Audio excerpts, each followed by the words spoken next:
Every day, Sir Topham Hatt came to the station to catch his train. "Hello," he always said to Thomas. "Don't let the silly freight cars tease you. Remember, you have an important job as a special helper in the train yard."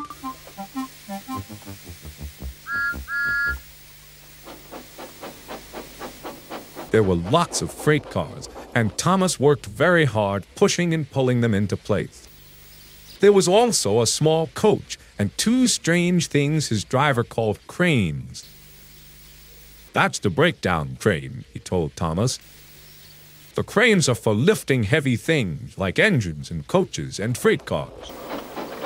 One day, Thomas was in the yard. Suddenly, he heard an engine whistling. "Help! Help!" A freight train came rushing through much too fast. The engine was James, and he was frightened. His brake blocks were on fire. "They're pushing me! They're pushing me!" he panted. On!" laughed the freight cars, still whistling, "Help! Help!" Poor James disappeared. "I'd like to teach those freight cars a lesson," said Thomas the tank engine. Soon came the alarm.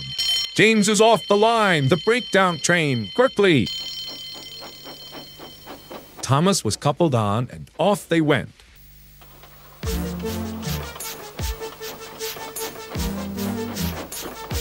Thomas worked his hardest. "Hurry, hurry, hurry!" he puffed. He wasn't pretending to be like Gordon. He really meant it. Bother those freight cars and their tricks. I hope poor James isn't hurt.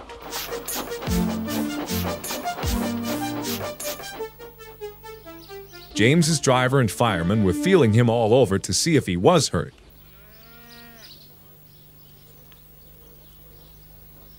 "Never mind, James," they said. "It was those silly freight cars and your old wooden brakes that caused the accident." Thomas pushed the breakdown train alongside. Then he pulled away the unhurt freight cars. "Oh dear! Oh dear!" they groaned. "Serve you right! Serves you right!" puffed Thomas. He was hard at work, puffing backwards and forwards all afternoon. "This'll teach you a lesson, this'll teach you a lesson," he told the freight cars. And they answered, "Yes, it will! Yes, it will!" They left the broken cars. Then, with two cranes, they put James back on the rails.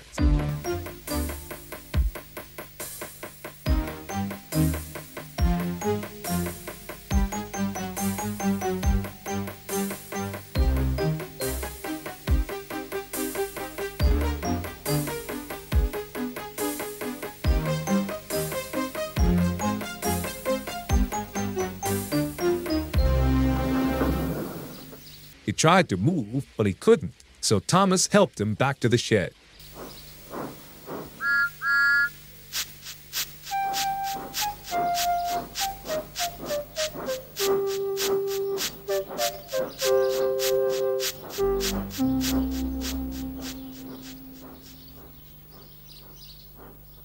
Sir Topham Hatt was waiting anxiously for them. "Well, Thomas," he said, "I've heard all about it, and I'm very pleased with you. You're a really useful engine. James shall have some proper brakes and a new coat of paint, and you shall have a branch line all to yourself." "Oh, thank you, sir," said Thomas. Now Thomas is as happy as can be. He has a branch line and two coaches called Annie and Clarabelle. He puffs proudly backwards and forwards with them all day.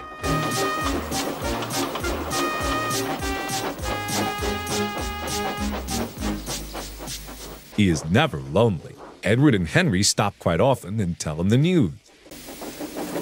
Gordon is always in a hurry, never forgets to say, and Thomas always whistles beep beep in return.